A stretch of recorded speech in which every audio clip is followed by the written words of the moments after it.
Bismillahirrahmanirrahim. Alhamdulillahi Rabbil Alamin. Ar-Rahmanir Rahim. Maliki Yawmiddin. Iyyaka na'budu wa iyyaka nasta'in. Ihdinas siratal mustaqim. Siratal ladzina an'amta 'alaihim ghairil maghdubi 'alaihim waladdallin.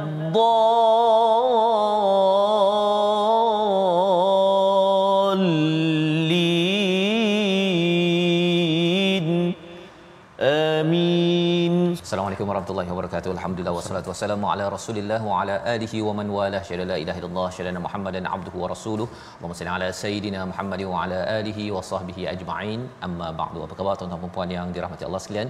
Kita bertemu dalam My Quran Time baca faham amal pada hari ini, pada hari Jumaat penuh barakah yang mungkin bagi sebahagian daripada tuan-tuan sudah pun menghabiskan membaca surah Al-Kahfi. Kita memuji Allah Subhanahu Wa Taala menurunkan kepada hamba-Nya kitab yang tidak ada kebengkokan, meluruskan cara berfikir dan cara berperasaan kita, dan itulah kesan daripada kita baca Al-Quran pada setiap hari dan menjadikan ia sebagai Al-Kitab, sebagai sumber perlembagaan. Dan hari ini kita bersama Al-Fadil Ustaz Tarmizi Abdul Rahman. Apa khabar Ustaz? Alhamdulillah, Fadil Ustaz sihat ya? Sihat, alhamdulillah Ustaz ya. Kejap je Ustaz Fazal. Dah menjengah hari Jumaat pula kita. Betul. Allahu Akbar. Dan kita sudah sampai pada halaman 510. Mana tak cukup 100 ayatnya? Kurang 100. Kurang 100. Kurang 100 yang kita doakan Ya, terus salam. kita dapat istiqamah sampai ke hujung. Amin. Dan nanti kita khatam tadabbur Ustaz ya. Betul, Ustaz. Sebagai salah satu daripada sejarah Masya-Allah. dirilah Ustaz ya, Betul, sejarah Ustaz. diri yang harapnya juga pada tuan-tuan Ya. kita mohon Allah terima segala amal ibadah, kerana Al-Quran ini tilawahnya itu adalah ibadah yang tersendiri. Moga-moga Allah terus pimpin kita dengan hidayah daripadanya. Pada hari ini kita mendalami pada halaman 510. Kita mulakan dengan doa ringkas kita. Subhanakala ilmalana illa ma 'allamtana innaka antal alimul hakim. Rabbi zidni ilma. Kita saksikan apakah sinopsis ringkasan bagi halaman 510. Bermula daripada ayat 30 hingga 31 di halaman akhir surah Muhammad ini mengingatkan kepada hikmah jihad di jalan Allah Subhanahu Wa Taala. Kemudian pada ayat 32 hingga 35 keadaan sebahagian orang-orang yang kufur, yang kafir daripada ahli kitab, dan sebahagian orang mukmin di dunia dan di akhirat. Diteruskan pada ayat 36 hingga ke hujung surah Muhammad, surah yang ke-47 ini mempertegaskan ya, menekankan dorongan untuk berjihad dengan kesedaran zuhud terhadap dunia yang menyebabkan seseorang itu tidak mahu berjuang sebenar-benarnya. Mari sama-sama kita baca daripada ayat 30 hingga 35 pada hari ini. Moga-moga ia menjadi panduan hidayah, memberi semangat kepada kita daripada surah Madaniyah, surah Muhammad. Silakan Ustaz. Terima kasih Fadil Ustaz Fazrul. Bismillahirrahmanirrahim. Assalamualaikum warahmatullahi wabarakatuh. Alhamdulillah wassalatu wassalamu ala Rasulillah wa ala alihi wa sahbihi wa man walah wa ba'd. Apa khabar ayahanda dan bunda, tuan-tuan dan puan-puan, muslimin dan muslimat, sahabat-sahabat Al-Quran yang dikasihi dan dirahmati Allah Subhanahu wa taala. Alhamdulillah kita bersua pada penghulu segala hari ini, dan istimewanya pertemuan kita pada saat ini pertemuan yang akan kita bersama dengan kalam Allah Subhanahu wa taala, yakni Al-Quran. Dan kita nak mulakan bacaan kita di halaman 510 surah Muhammad pada hari ini dengan ayat yang ke-30 sehingga ayat yang ke-35 insya-Allah. Kita cuba bacaan untuk permulaan ini dengan bacaan murattal nahwan insya-Allah. A'udzu billahi minasyaitonir rajim.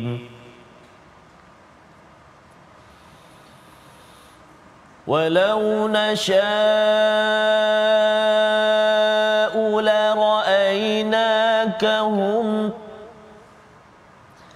walau nasha'u la araynakahum fala'arafta عرفتهم بسيماهم ولتعرفنهم في لحن القول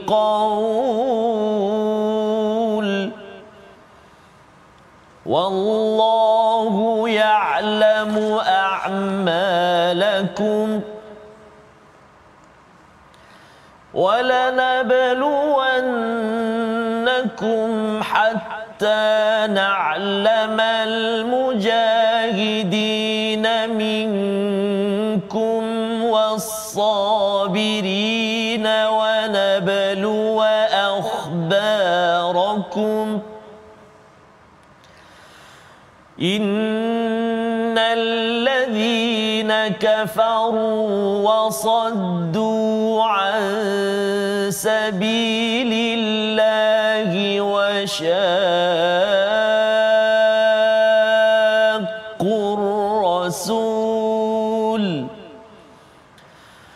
وشاقوا الرسول من بعد ما تبين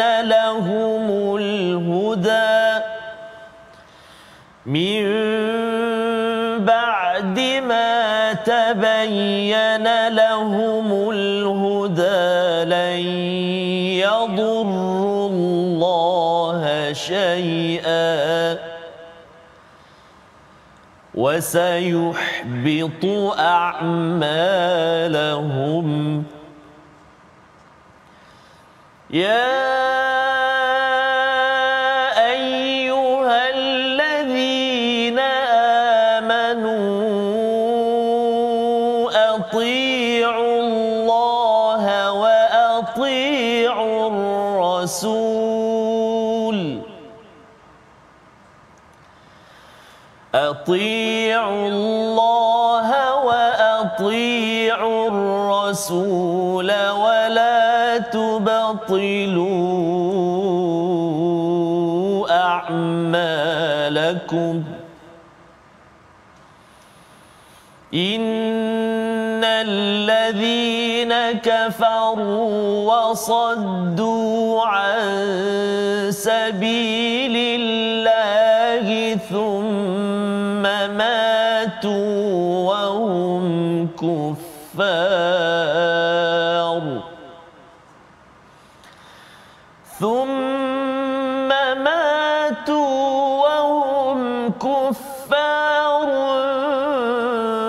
فلن يغفر الله لهم فلا تهنوا وتدعوا إلى السلم وأنتم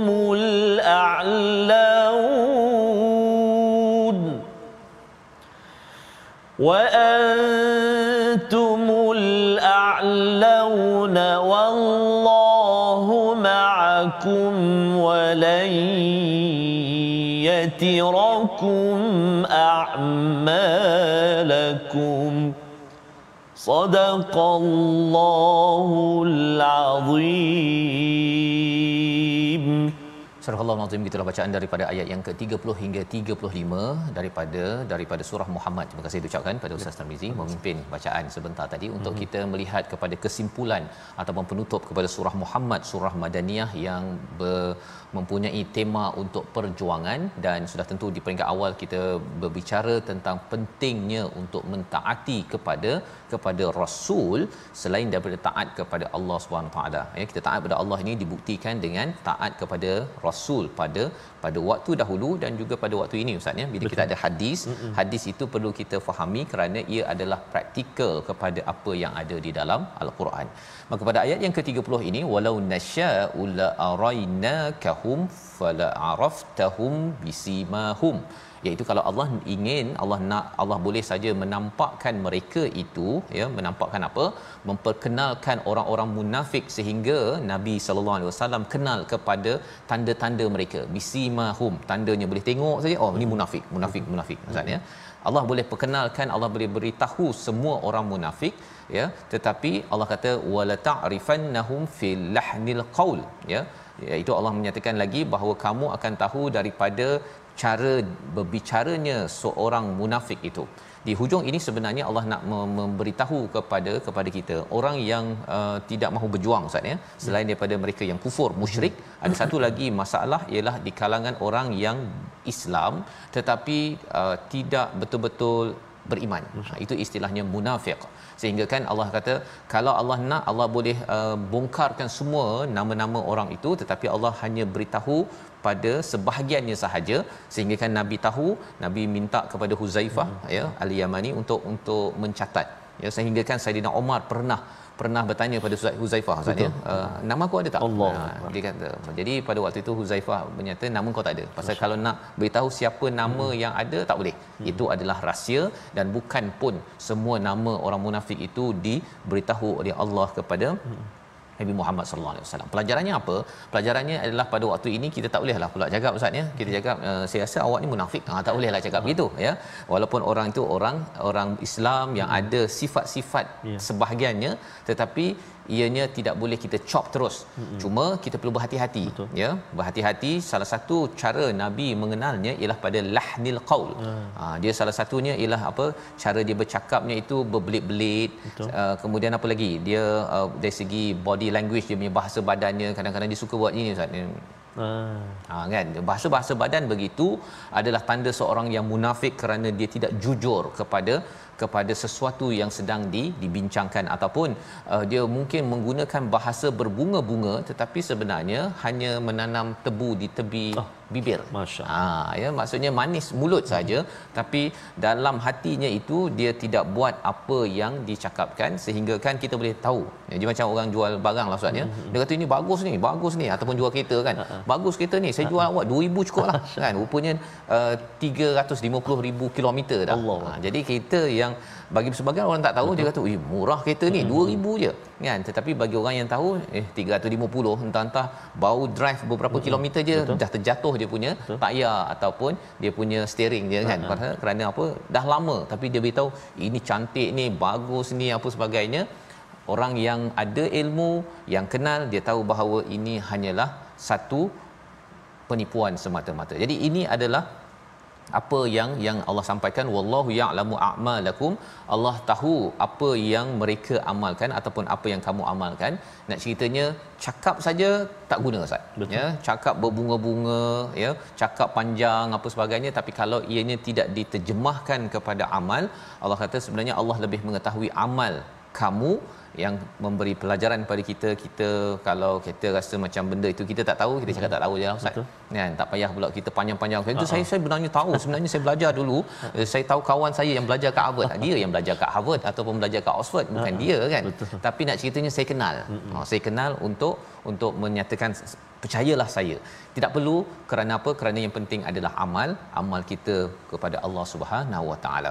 Pada ayat yang ke-31 Allah menyatakan walanabluwannakum hatta na'lamal mujahidin. Ya, itu sebabnya Allah kata dan sesungguhnya kami akan menguji, ya, kamu sampai mengetahui siapakah mujahid ataupun orang yang betul-betul berjuang di jalan Allah Subhanahu Wa Taala, ya, di kalangan kamu, dan yang bersabar, dan kami akan menguji perihal kamu sama ada kamu derhaka ataupun taat. Akhbarakum itu khabar, iaitu ada orang yang dia nampak awalnya okey, Ustaz, ya, beriman, tetapi akhirnya dia pun keluar daripada gerombolan orang yang bersama Nabi sallallahu alaihi wasallam. Dan kita kena faham bahawa dalam hal ini peperangan di Madinah, di Madinah, surah Madaniyah, itu adalah sebagai satu saringan untuk membezakan orang yang sanggup berjuang, yang betul-betul beriman, ataupun tidak sanggup berjuang dan tidak sanggup sabar dalam kehidupan.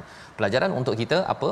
Iaitu kita kena pastikan jiwa kita ini jangan, istilahnya jangan lembik, Ustaz, ya. Jangan lembik, tidak mahu berjuang. Bagi yang suami, bagi ayah, berjuang pergi cari nafkah itu sebagai satu kemuliaan. Ya, sebagai satu kemuliaan selain daripada kalau ada seruan untuk berjihad. Tapi jangan pula kita rasa macam dah semangat baca surah ni, besok nak pergi beli senapang kan, nak pergi ni kan ke mana, ke Palestin. Jangan bawa tenang. Ya, dia perlukan kepada arahan daripada pemimpin. Dia bukannya sekadar saya nak bawa motor ke atau beli tiket kapal terbang terus pergi Palestin, nak masuk ke Israel nak bom. Itu bukan kaedah yang dinyatakan dalam sirah Nabi. Makkiyah itu sahabat di Mekah tidak pun dibenarkan untuk pergi berperang. Dah sampai ke Madinah bila dapat arahan sahaja dibenarkan. Baik. Pada ayat yang ke-32 ya, bercerita tentang apakah kesan kepada mereka yang kufur. Pada mereka yang kufur, kita baca ayat yang ke-32 untuk sekali lagi Allah mengingatkan pada halaman akhir ini, semua amal-amal kebaikan boleh hancur, boleh sirna kerana apa? Kerana kekufuran dan juga kemunafikan, tidak mahu mengikut kepada arahan Rasul sallallahu alaihi wasallam. Ayat 32 kita baca sekali lagi. Silakan Ustaz. Terima kasih kepada Ustaz Fazrul. Tuan-tuan dan puan-puan, ibu-ibu, ayah-ayah, sahabat Al-Quran yang dimuliakan semuanya, kita nak ulang bacaan kita ayat yang ke-32. Tadi kita dah baca secara bacaan murattal. Yang kali ini satu ayat 32 ni kita nak cuba baca secara mujawwad. Jom kita tengok macam mana nafas kita, suara kita, kita cuba ikut sama-sama insya-Allah. A'udzubillahi minasyaitonirrajim. Innal ladzina kafaru wa saddu 'an sabilillahi wa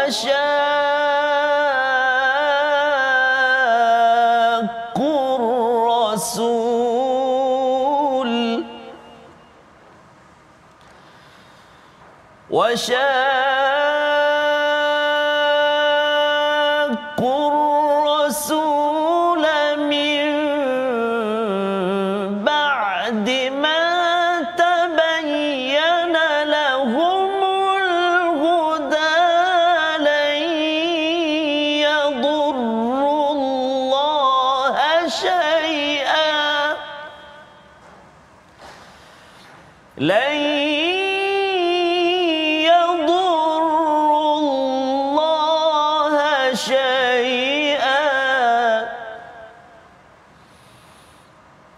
وسيحبط أعمالهم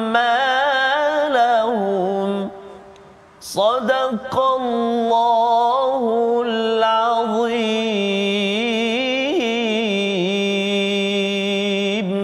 Surah Al-Azim ayat yang ke-32 ini menceritakan sesungguhnya orang yang kufur. Ya, orang yang kufur ada dua bahagian. Satu, kufur dari segi syirik, misalnya musyrik yang tidak beriman langsung kepada Nabi, kepada Allah Subhanahu Wa Taala. Tetapi dalam ayat yang ke-32 ini, satu lagi kufur ialah apabila sudah pun berada dalam Islam tetapi menghalang daripada jalan Allah dan benci kepada, menentang kepada Rasul, ya, selepas didatangi oleh Al-Huda. Itu bukti bahawa orang ini dah masuk Islam dah. Dah masuk Islam, dah beriman kepada Rasul. Ya, di Madinah itu ramai orang masuk Islam kerana apa? Kerana dapat apa istilahnya Ustaz ya, dapat ganjaran yang mulia, ya. Berbanding dengan Mekah ni tak ramai orang masuk disebabkan di sana penuh dengan hukuman, penuh dengan rugilah istilahnya, ya, bila beriman dan masuk kepada Islam. Jadi bila ramai yang mendapat hidayah tetapi selepas itu dia menentang kepada Rasul, ini digelar orang yang kufur juga. Jadi orang munafik yang dinyatakan pada ayat ini, Allah kata la yadurullaha syai'a, dia tidak memberi kesan langsung pun kepada Allah, tetapi apa kesannya? Segala amalannya itu wasayuhbitu a'malahum, segala amal itu akan habata ini ialah dia kalau macam kambing gemuk Ustaz ya, kita ingatkan wah ini kambing gemuk ni, rupanya dia makan rumput beracun. Jadi dia kembung itu dia tidak bermakna. Jadi bagi amal ni nampak gemuk tetapi tidak bermakna apabila ia diasaskan kepada bukan kerana Allah Subhanahu Wa Taala. Dan ini membawa kepada perkataan pilihan kita pada hari ini. Kita saksikan habita. Inilah perkataan yang kita lihat pada ayat 32 ini, ya, terhapus, sia-sia, binasa.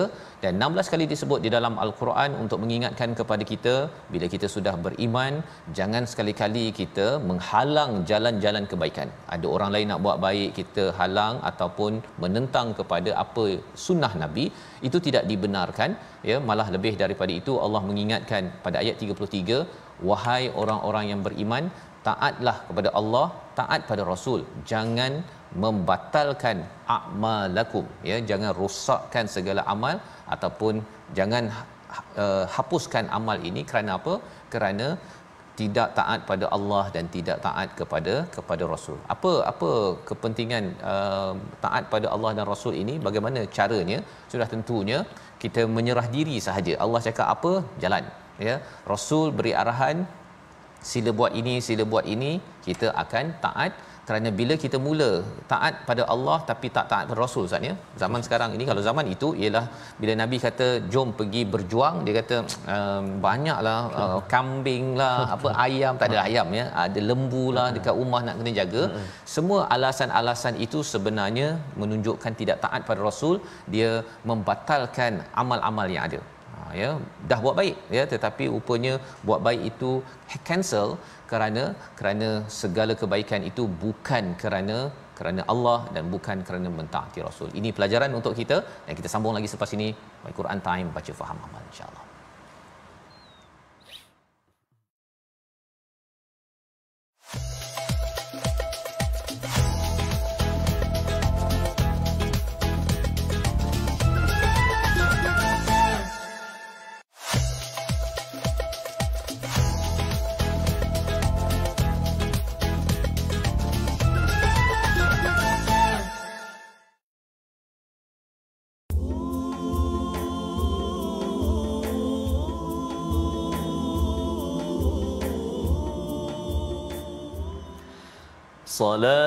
Salatullah, salamullah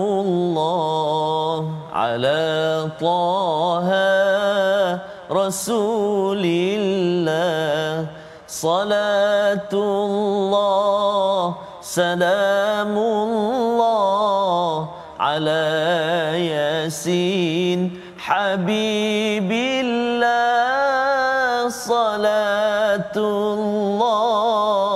salamullah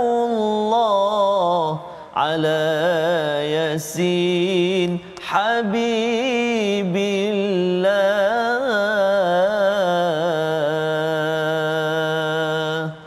Allahumma salli wa sallim wa barik alaihi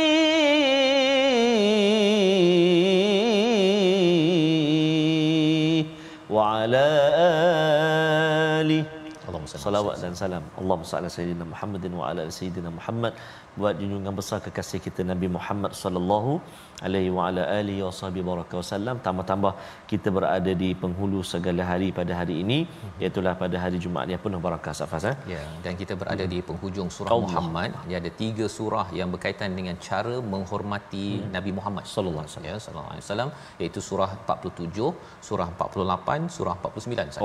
Yang kita akan sambung. Betul. 3 surah ini kira macam kursus intensif, macam mana nak menghargai, menghormati Nabi. Ada setengah orang kata saya baca Quran je kan, saya hadis-hadis Nabi ni saya tak ambil kan. Sebenarnya dia baca ke surah 47 hingga 49. Betul. Ya. Kalau baca betul-betul faham, maksudnya akan hormat betul-betul kepada ini adalah bukan sekadar mak ayah. Ini adalah seorang individu yang bukan sekadar nak bagi makan, nak bagi kita hidup di atas muka bumi ini, tapi nak bahagia sampai ke akhirat. Dan kita ini pun dapat hidup ini, nikmatnya ialah kerana ibu ayah kita dapat hidayah, Ustaz. Kalau tidak mungkin dia dah, saya mungkin dah macam-macam lah kan, perkara yang tak berapa digemari. Kerana apa? Kerana tidak mendapat hidayah dengan asbab perjuangan daripada Nabi Muhammad sallallahu alaihi wasallam. Jadi orang yang beradab akan menghormati orang yang pernah berjasa, Ustaz, ya. Walaupun kita tak pernah berjumpa, tapi kita menghargai kepada contohnya pemimpin kita pada tahun 57 memperjuangkan kemerdekaan. Betul. Kita sambut hari kebangsaan kan. Jadi bila adanya Nabi Muhammad setiap Jumaat, setiap hari kita berselawat, ini cara kita menghormati dan harapnya kita menjejaki kepada Nabi junjungan yang disayangi Nabi Muhammad sallallahu alaihi wasallam. Kita ingin teruskan tajwid kita, Ustaz. Ya, baik. Terima kasih kepada Ustaz Fazrul. Tuan-tuan dan puan-puan, ibu-ibu, ayah-ayah yang dikasihi, sahabat-sahabat semuanya, tuan-tuan dan puan-puan yang dirahmati Allah Subhanahu Wa Taala, kita nak lihat sekejap perkongsian tajwid kita pada hari ini, iaitu antaranya kita nak melihat pada menyempurnakan sebutan huruf ta dalam ayat ini, iaitu ayat yang ke-33. A'udzubillahi minasyaitonirrajim. Ati'u Allah wa ati'u Rasul wa la tubtilu a'malakum. Baik, subhanallah azim. Ada 1, 2, 3 kali, 3 kalimah yang melibatkan huruf ta dalam ayat yang ke-33. Pertama, ta, kalimah pertama dan kedua, huruf ta itu terletak di baris yang kasrah, baris bawah. Ati'ullaha wa ati'ur rasula. Jadi huruf ta, banyak sifat yang berada pada satu huruf ta ni. Ada isti'la, ada al-jahr kan, ada syiddah kan, ada terangkat ataupun itbaq, banyak jadi kena hati-hati. Memang dia sifat dia tebal, terangkat lidah kita, sempit rongga suara ataupun udara nak keluar bila sebut huruf ta. Jadi bila kita sebut baris bawah, jangan kita tertukar dengan huruf ta. Wa ati, tu kan, ti wa ati ti ti, kan dia memang hujung lidah ta, da, ta, 3 huruf ni dia hujung lidah, tapi sifat dia berbeza. Yang ta dengan sifat tebal dia. Contoh, wa ati'u, ati'u, jangan ati'u, itu memang huruf ta, kan, itu ta yang berbaris bawah. Satu lagi iaitu wala tubtilu, juga berbaris kasrah. Maksudnya ketiga-tiga keadaan dalam ayat 33 ini terletak di baris kasrah ataupun baris bawah. Cuma jangan kita baca tipis ataupun tertukar dengan huruf ta. Wala tubtilu jadi ta. Jadi makna pun berubah, Ustaz Faz, ya. Wala tubtilu. Wala tubtilu, ti ti ti, terangkat lidah kita tu. Ti menghampiri lelangi. Jadi sempit udara nak keluar. Ti ti, tu kan. Jadi kena latih supaya bunyi dia tu tak bunyi macam ta dan tak bunyi tipis. Wala tubtilu. Jadi 3 kalimah dalam ayat 33 kita latihan untuk huruf ta. Selamat mencuba dan boleh selamat dengan guru-guru kita, insya-Allah taala. Terima kasih. Wallahu a'lam. Terima kasih ucapkan pada Ustaz Tar untuk sama-sama kita menyimak huruf ta, Ustaz, ya, pada hari ini. Ada ta, ada ta, ya, untuk kita sama-sama jelaslah, Ustaz, ya. Dan pada ayat 33 tadi sudah pun kita melihat bagaimana isinya itu ati'ullah wa ati'ur rasul. Ketaatan pada Allah dan Rasul itu adalah mutlak, ya, mutlak. Tetapi kalau taat pada ulil amri, kalau di dalam surah An-Nisa itu dia tertakluk, ya, maksudnya bergantung. Kalau pemimpin itu taat pada Allah dan Rasul, kita ikut. Tapi kalau katakan dia membawa kita jauh daripada Allah dan Rasul, kita tidak akan ikut pada bahagian itu saja. Tapi yang lainnya kita masih lagi taat kepada pemimpin tersebut.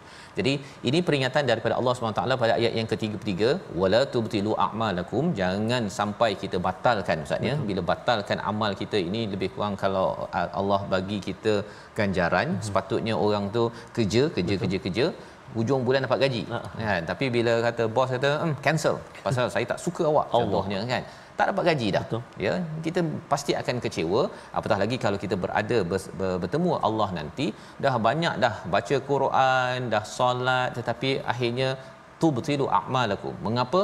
Kerana tidak taat kepada Allah, tidak taat pada Rasul dengan melaksanakan seruan yang diberikan.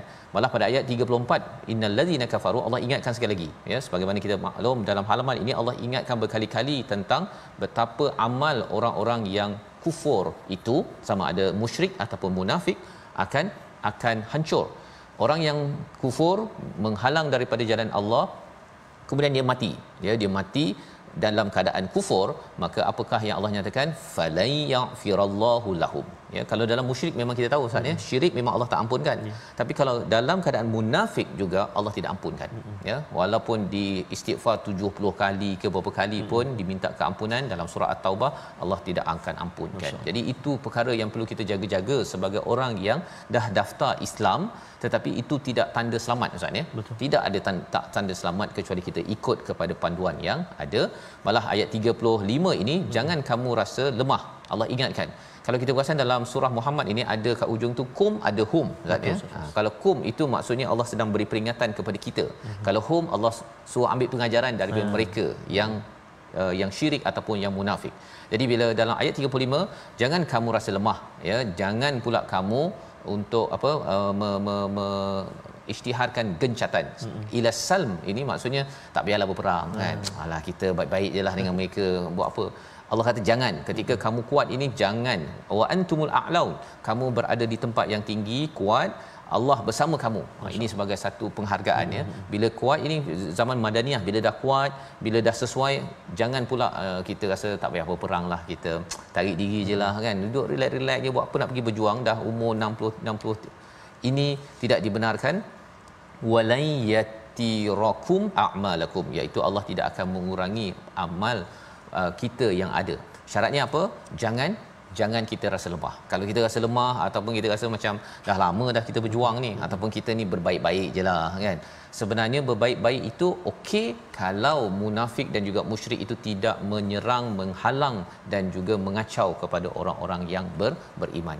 Ayat yang ke-36 hingga 38 menerangkan mengapa seseorang itu tidak mahu berjuang walaupun sudah diminta untuk berjuang. Allah nyatakan pada ayat 36, kita baca sehingga ayat hujung surah Muhammad. Silakan Ustaz. Terima kasih Al-Fatihah Ustaz Fazrul. Ibu-ibu, ayah-ayah, tuan-tuan dan puan-puan sahabat Al-Quran yang dikasihi dan rahmati Allah Subhanahu wa taala, kita sudah masuk pada penghujung surah Muhammad. Subhanallah. Allahu akbar. Bila mula tu kan rasa macam lambat nak habis. Ni dah rasa dah nak hujung surah dah. Dia hujung ni makin pendek-pendek sama. Ya, betul. Masya-Allah. Jadi kita nak cuba baca ayat yang ke-36 sehingga ayat 38 dengan bacaan murattal Hijaz insya-Allah. A'udzu billahi minasyaitonir rajim.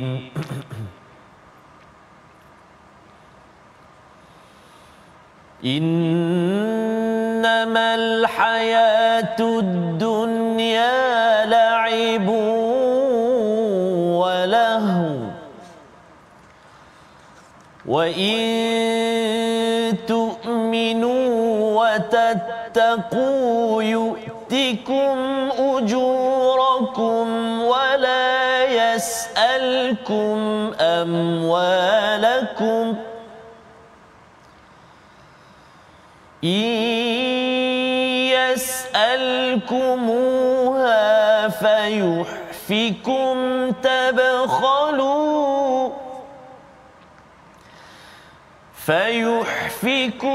تبخلوا ويخرج أضغانكم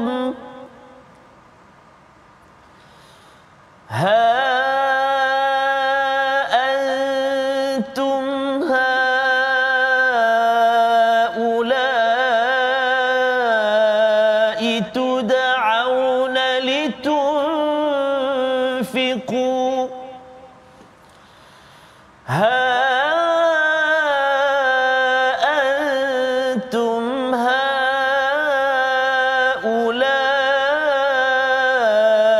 تدعون لتنفقوا في سبيل الله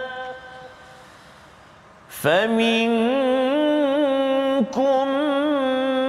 من يبخل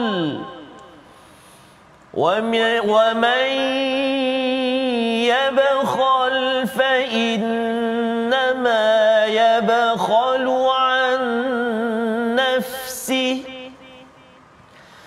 ومن يبخل فإنما يبخل عن نفسه والله الغني وأنتم الفقراء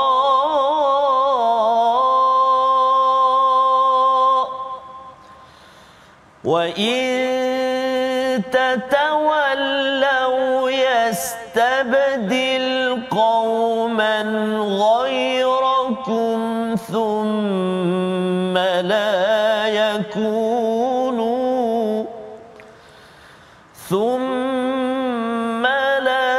يَكُونُوا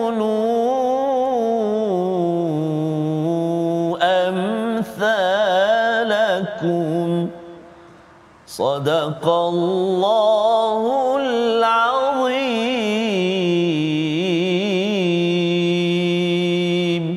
Surah Al-Azim, gitulah bacaan daripada ayat 36 hingga 38 menceritakan Ustaznya di hujung ini apakah sebab seseorang itu tidak mahu berjuang, ya, tidak mahu berjuang ataupun lemah semangat, ya, dalam kehidupan ini. Salah satunya ialah Allah menyatakan innamal hayatud dunya la'ibun wa lahun, iaitu hakikat dunia ini adalah permainan dan hiburan, tak serius, ya, dia adalah hiburan yang tidak boleh bawa sampai ke akhirat Ustaznya. Tetapi Allah nyata jika kamu beriman, ya, dan juga bertakwa dengan apa yang dibekalkan Allah kepada kita, kita ada duit, ada kereta, ada rumah, ada pangkat dan sebagainya dengan anak kita, maka kalau kita beriman dan bertakwa, maka Allah akan berikan ganjarannya ujurakum, ya, ganjaran, dan kemudian wala yasalkum amwalakum, dan Allah tak minta lagi harta kita. Allah tak minta lagi, tetapi di dunia ini Allah akan minta itu bukan minta semua pun, minta sedikit sahaja, ya. Kalau ikut zakat itu 1/40 Ustaz, ya. Jadi itu saja yang diminta untuk diperjuangkan. Allah tak minta semua. Dan disambung lagi pada ayat 37, jikalah diminta semua, ya, apakah yang berlaku ataupun diminta semua dan dipaksa untuk bagi semua, pasti akan ada orang yang kedekut dan ada yang akan menampakkan kedengkiannya. Akan adalah orang cakap, apalah Nabi Muhammad tu minta harta, saya dah cari susah-susah ni nak minta semua pula, rumah saya, kereta saya, dia tak cari, contohnya lah kan. Padahal Nabi dah buktikan, Nabi dah bagi semua, tetapi tidak pula wajib kepada semua sahabat ataupun kaum beriman pada waktu itu untuk bagi semua. Allah ingatkan perkara ini kerana apa? Kerana sikit saja yang perlu diberikan untuk perjuangan, tetapi itu juga adalah salah satu daripada cabaran. Orang munafik ini kalau boleh 1 sen pun tak nak. Dia kalau orang bagi dia nak. Ya, tapi kalau nak bagi derma, infak, zakat, dia tak nak melaksanakan perkara ini, dan maka keluarlah kata Allah pada ayat 37 itu wa yukhrij adghanakum, itu iaitu kedengkiannya itu, kebenciannya kepada Nabi Muhammad, perjuangan Islam akan mula keluar balik. Dia akan cakap lah asyik minta derma je kan, asyik tak cukup je masjid, asyik nak buat program ni minta derma. Kalau tak nak derma senyap-senyap, ya, jangan keluarkan perkataan itu. Kerana apa? Kerana ia khawatir melambangkan kemunafikan yang ada pada diri seseorang yang pernah berlaku pada zaman Nabi. Ya, kalau katakan sistem tak betul, kita tegur tak apa. Betul. Kan? Tegur sistem, tapi lepas tu kitalah yang memberi derma tersebut, bukan kita komen, ya, tetapi kita 1 sen pun tak keluar, malah kita sebenarnya saya nak projek sebenarnya. Kalau projek saya baru dia nak buat perkara tersebut. Di hujung itu ayat 38 Allah menyatakan ha antum haula, ingatlah kamu adalah orang yang diajak untuk menafkahkan harta ke jalan Allah. Faminkum may yabkhal, sebahagian daripada kamu bakhil. Allah mengingatkan. Jadi bila Allah cakap faminkum ini Ustaz, ya, daripada sebahagian kamu, kalau kita dengar imam baca, imam mengatakan kamu ni bakhil. Sebahagian kamu ni jangan kamu jadi bakhil. Itu pelajaran yang kita ambil. Kita nak jadi orang yang sentiasa tunfiqu fi sabilillah, sentiasa infak dan berjuang. Dan wa may yabkhal, siapa yang bakhil fa innama yabkhalu an nafsi, dia bakhil pada diri dia sendiri. Itu terjemahan Ustaz, ya. Jadi mungkin ada persoalan, apa maksud kalau saya bakhil pada diri sendiri, kan? Harta saya banyak je, saya tak bagi lagi saya banyak, kan? Duit dalam akaun kosong lagi banyak, kan? Tapi rupanya kalau siapa yang bakhil, dia sebenarnya tak nak rumah kat syurga. Nak tempah rumah dekat syurga yang bawahnya ada fi tahtihal anhar, ada sungai, yang apa saja yang kita inginkan dapat Ustaz, ya. Nak tempahnya itu dengan bila Allah kata sila derma, sila berzakat, ada pemimpin, ya. Kalau zaman Nabi itu rasul yang mengajak kepada infak tersebut. Zaman sekarang ada tok imam ke, ada sesiapa buat projek baik minta derma, ya. Maka pada waktu itu sebenarnya dia mesejnya ialah derma ini sedang menempah rumah di syurga. Jangan bakhil. Jangan bakhil. Haduk kat di dunia ini orang tu kerja kan. Awak nak beli rumah tak? Tak nak. So nak buat apa? Sewa tak nak? Tak nak. Kan? So nak duduk mana? Hotel pun tak nak. Duduk bawah jambatan saja. Orang yang bakhil sampai tahap begitu memang pelik betul lah.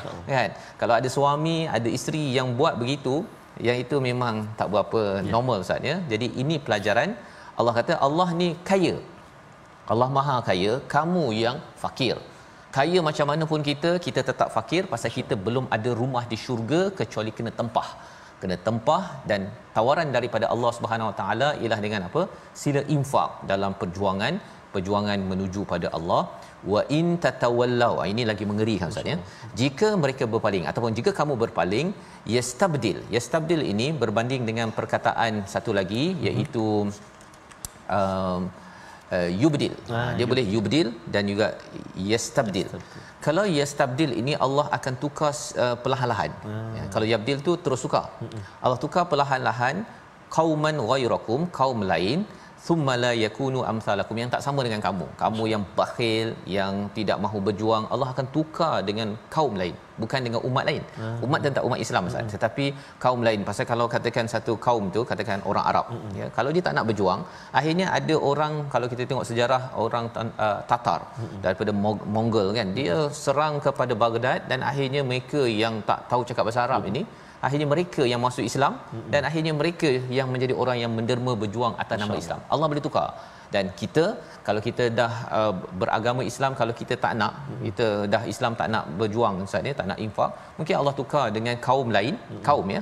Mungkin tak nak, orang Melayu tak nak berjuang, kaum lain, China ke, India ke, negara Indonesia ke, negara pelbagai akan menggantikan kita untuk berjuang di jalan Allah Subhanahu Wa Taala. Jadi ini sebagai peringatan untuk kita terus berjuang membawa pada resolusi kita pada hari ini. Kita saksikan yang pertama ialah pelihara akidah agar tidak terpesong dan terbatal segala amal soleh dengan taat pada Allah, taat kepada Rasul sallallahu alaihi wasallam. Yang pertama. Yang kedua, tingkatkan ketakwaan dan utamakan akhirat dalam urusan keduniaan ini. Kerana kalau kita utamakan dunia, itu menyebabkan kita nak gencatan senjata, rasa lemah, nak duduk rumah je, nak tanam pokok bunga je tepi rumah itu, tak nak keluar daripada rumah untuk berjuang di jalan Allah. Yang ketiga, rajin bersedekah kerana ia dapat mengikis sifat kedekut dan dengki yang wujud dalam diri seseorang itu. Sama-sama kita berdoa insya-Allah. A'udzubillahi minasyaitonirrajim. Bismillahirrahmanirrahim. Alhamdulillahi rabbil alamin wal 'aqibatu lil muttaqin wala 'udwana illa 'alal zalimin. Wassalatu wassalamu ala asyrafil anbiya'i wal mursalin wa ala alihi wa sahbihi ajma'in. Allahumma ya Allah wa ya Rahman wa ya Rahim, di saat yang penuh barakah ini, penghulu segala hari ini ya Allah, di saat yang mulia ini bersama dengan kalam-Mu Al-Quran ya Allah, kami memohon, mengadu, merayu, meminta kepadamu ya Allah agar diampunilah dosa-dosa kami yang banyak ini ya Allah.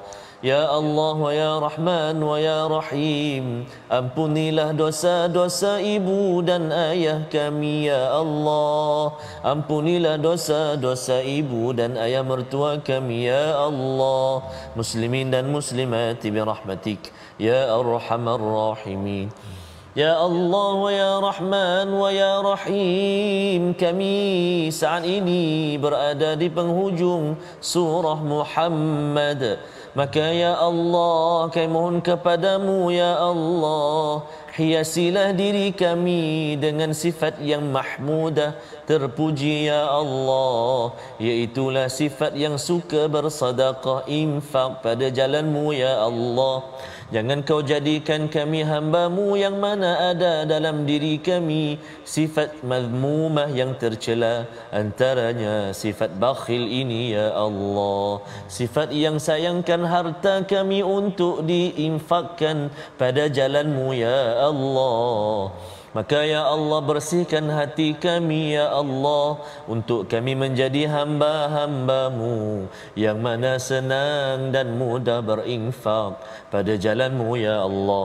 Wa sallallahu ala sayyidina Muhammad wa ala alihi wa sahbihi wa baraka wa sallam. Walhamdulillahi rabbil alamin. Taqabbalallah. Minna wa minkum taqabbal ya karim. Moga-moga Allah mengabulkan doa kita sebentar tadi Ustaz ya, dan juga doa tuan-tuan yang berada di rumah di mana sahaja pada hari ini, pada hari Jumaat. Dan kita jangan lupa untuk infak. Itulah seruan tadi tuan-tuan ya, dalam ayat yang ke-38 dalam tabung gerakan Al-Quran. Moga-moga dengan infak tuan-tuan adalah ruang untuk sama-sama kita berjuang dan kita meletakkan keimanan bahawa hayat di dunia ini adalah permainan dan hiburan. Kita sedang menempah rumah di syurga itu, dan kita akan berjuang bersama-sama, makin bersemangat seperti mana yang dinyatakan dalam surah Muhammad pada hari ini. InsyaAllah kita akan mengulang kaji pada hari esok, dan kita menyambung dengan surah 48, surah yang lebih menarik ya. Semua ini menarik Ustaz ya. Surah yang menarik ayat surah 48 ini kerana bercakap tentang konflik dalam para sahabat rindu balik ke Mekah, tiba-tiba tak boleh balik kampung Ustaz. Cuba tuan-tuan bayangkan, kita sudah ada pengalaman itu, tak boleh balik kampung, kena tahan, patah balik. Kita akan ikuti dalam My Quran Time, baca, faham, amal, insya-Allah.